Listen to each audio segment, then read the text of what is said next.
내 집 하나 없는 서러움이 크더라고요. 하지만 내 집 마련의 행복함도 잠시였습니다. 가난이나 금전적 어려움의 근본 원인은 두려움과 무지다. 사람들이 함정에 빠지는 것은 경제나 정부나 부자들의 원인이 아니다. 스스로 만든 두려움과 무지 때문이다.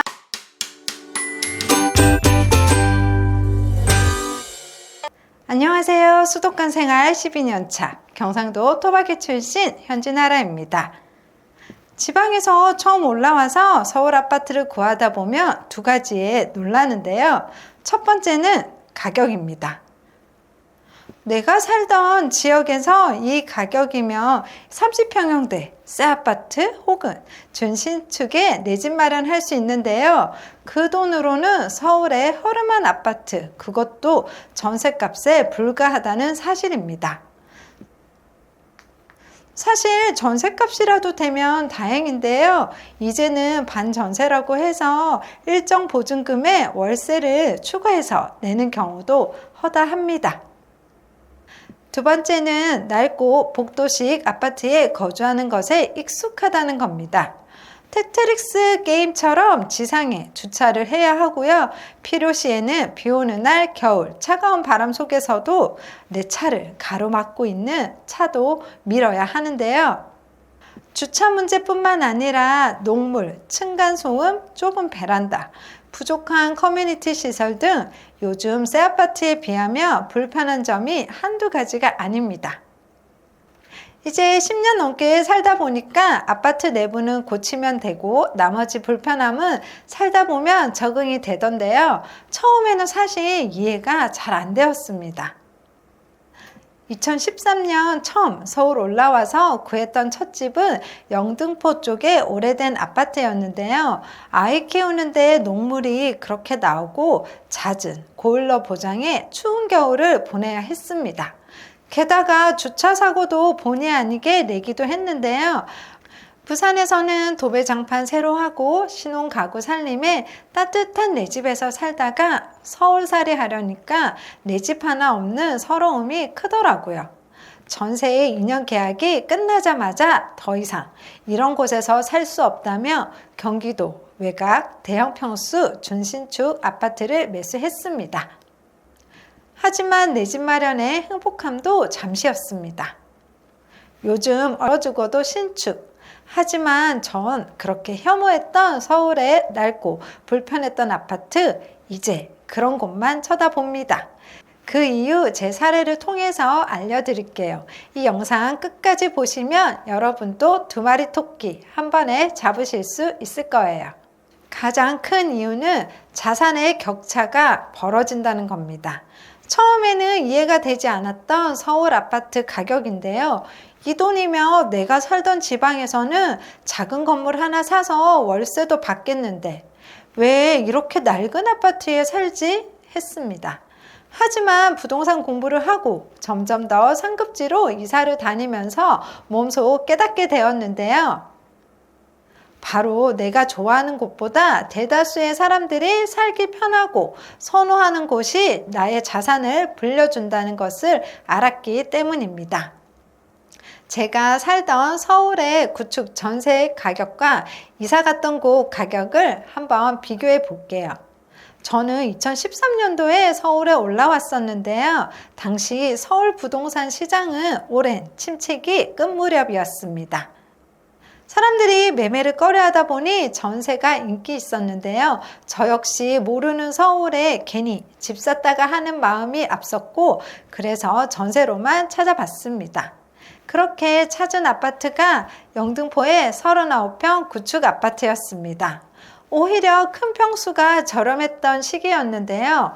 역세권은 아니었지만 마을버스 타고 지하철역까지 한 번만 환승을 하면 남편 출퇴근이 가능해서 결정했던 곳인데요. 당시 전세 금액이 2억 4천, 매매가는 4억 1천만 원 정도였습니다. 2년 후 경기도 외곽 아파트 준신축 45평을 2억 6천에 매수하게 되는데요.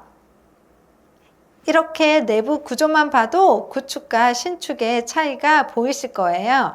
서울의 아파트는 서울 9평이었지만 화장실은 1개였고, 지금은 배관 공사를 해서 녹물은 더 이상 나오지 않지만 당시에는 녹물도 만만치 않았습니다. 게다가 가장 큰 방은 외벽이었는데요. 너무 추워서 겨울에는 아예 쓰지도 않는 공간이었습니다. 2천만 원 대출 더 받아서 산 경기도 외곽촌 신축 아파트 45평의 넓은 집을 보는 순간 너무 좋았던 거죠. 초등학교도 가까이 있어서 새 아이들 방 하나씩 주고 대학 가기 전까지 살면 딱 좋겠다 싶었습니다. 이제 내 집 마련도 했고 열심히 저축만 하면 되겠다 싶었습니다. 12여 년이 지난 지금 두 아파트 가격은 어떻게 되었을까요? 2억 6천만 원 주고 샀던 경기도 아파트는 현재 4억에 머물고 있습니다. 하지만 서울의 재건축 아파트는 4억에서 10억 전후로 가격이 바뀌었습니다. 10년 만에 2.5배 가격 상승을 한 서울 아파트와 1.5배가 된 경기도 아파트인데요. 그래도 올랐지 않냐고 생각하겠지만 재건축이 요원하면서 점점 더 낡아질 아파트입니다. 제가 전세로 거주했던 영등포의 아파트는 곧 역세권이 되면서 새 아파트가 될 준비를 하고 있는데요. 시간이 지날수록 서울의 그 아파트는 미래 가치가 훨씬 더 크게 오를 거라고 생각합니다. 여러분이라면 어떤 선택하고 싶으세요? 부동산 입지의 가치를 알았더라면 10년 전에는 다른 선택을 했을 거예요. 하지만 몰랐기에 눈에 보이는 아파트 내부만 살폈습니다. 두 번째는 인프라의 차이입니다. 아파트 내부는 넓고 편할 수 있지만 무엇을 하려고 해도 차를 타고 나가야 했는데요. 쇼핑몰은 물론 대형마트도 흔해진 스타벅스도 무엇 하나 배우려 해도 병원도 자차로 이동해야 했습니다. 최소 왕복으로 40-50분은 걸렸는데요. 즉 길거리에서 버려지는 시간과 에너지, 돈 낭비가 심했습니다. 코로나 시기였으면 몰라도 아이들과 집안에만 지낼 수는 없잖아요. 게다가 더 큰 문제는 남편 회사 출퇴근 시간이 왕복 1시간 전후에서 평균 3시간, 많게는 4시간으로 늘어났습니다. 단순히 생각하면 아빠만 고생하면 된다라고 하겠지만 실제로 그런 라이프를 살다 보면 서로 예민해질 수밖에 없는데요. 집에 오면 아무것도 못하고 저녁 먹고 잠만 잡니다. 또한 새벽에 나가야 하니 아이들도 아빠 보는 시간이 점차 줄어들었습니다. 본인도 힘들지만 저 역시 육아의 고충을 혼자 겪어야 했는데요. 비록 아파트 자체는 낡아도 내부는 수리하면 됩니다.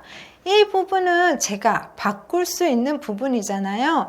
하지만 주변 인프라, 즉 교통, 마트, 학원과 쇼핑몰, 도서관 등 편의시설은 제가 바꿀 수 없는 부분입니다. 인프라가 잘 되어 있으니 단지 내 커뮤니티가 없어도 사실 크게 불편함을 못 느낍니다. 저희 가정이 상급지로 이동하면서 가장 좋았던 점은 아파트는 낡아도 남편 직장과의 교통이 편해지니 여유가 생긴 겁니다. 저 역시 임장 한번 가거나 강의 들으려면 거리에서 시간을 많이 소요했는데요. 이제는 주요 업무지구나 관심지역으로 이동이 더욱 편리해졌습니다. 아이들 역시 제가 없어도 도서관, 대형마트 등의 편의시설도 알아서 잘 다닙니다. 불필요한 시간, 에너지, 돈 낭비는 줄이고 원하는 곳으로 빠르게 이동할 수 있고 또 생활이 편리하니 인프라 갖춰진 아파트를 선호하게 되었습니다. 우리 아이들이 커갈수록 식비, 교육비, 교통비, 통신비 등 생활비도 점점 더 많이 들잖아요. 그래서 아이들이 어릴 때 또한 1살이라도 젊을 때 자산을 불려야 한다고 생각합니다. 또한 체력이 받쳐줘야 재테크 공부할 시간도 마음의 여유도 생기는데요. 다소 낡고 불편한 아파트에 살더라도 길에서 낭비되는 시간, 에너지를 아껴서 미래를 준비하는 시간으로 쓰는 것이 장기적으로 보면 훨씬 이득입니다. 서울집 한 채 사려면 월급 한 푼도 안 쓰고 15년간 모아야 한다고 하는데요. 이제 근로소득으로 집 사기가 점점 더 어려워지고 있습니다. 지난 6월 기준 서울 아파트 평균 거래 금액이 12억이 넘었다고 합니다. 다시 지방으로 내려가서 생활할 수 있는 상황이 아니라면 저는 가진 종잣돈 뭉쳐서 작더라도 내 집 마련하는 것이 자산을 불리는 가장 빠른 길이라고 생각합니다. 이왕이면 인프라도 갖춰져 있고 새 아파트라면 더없이 좋겠지만 사실 월급 모아서 사기에는 쉽지 않습니다. 그래서 처음에는 새 아파트, 겉과 내부보다 내 자산을 지켜줄 수 있는 지역을 먼저 정하는 것이 중요합니다. 뭐니 해도 부동산은 입지입니다. 같은 가격, 연식이라면 입지가 더 좋은 곳으로 결정을 하셔야 합니다. 그 다음에 아파트를 비교해 보세요. 조금씩 상급지로 갈아타면서 자산을 불리다 보면 어느새 노후 준비도 되어 있을 거예요. 부동산 어렵다고 두렵다고 포기하지 마시고 책이나 경제신문 읽기부터 시작해 보세요. 정보가 쌓이고 현장을 다니다 보면 하나씩 보일 겁니다. 부자 아빠, 가난한 아빠 책에서 부자 아빠는 이렇게 말합니다. 가난이나 금전적 어려움의 근본 원인은 두려움과 무지다. 사람들이 함정에 빠지는 것은 경제나 정부나 부자들의 원인이 아니다. 스스로 만든 두려움과 무지 때문이다 라고 했는데요. 저 역시 10년 전 두려움과 무지 때문에 많은 시간을 길거리에 버리고 또한 시행착오를 겪었습니다. 하지만 배울수록 경험할수록 두려움은 점차 줄어들었습니다. 혼자가 어렵다면 만부크와 함께 하나씩 시작해 보시는 건 어떠세요? 이 영상이 도움되었다면 더 많은 분들이 자산을 지키고 불릴 수 있도록 구독과 좋아요도 부탁드립니다.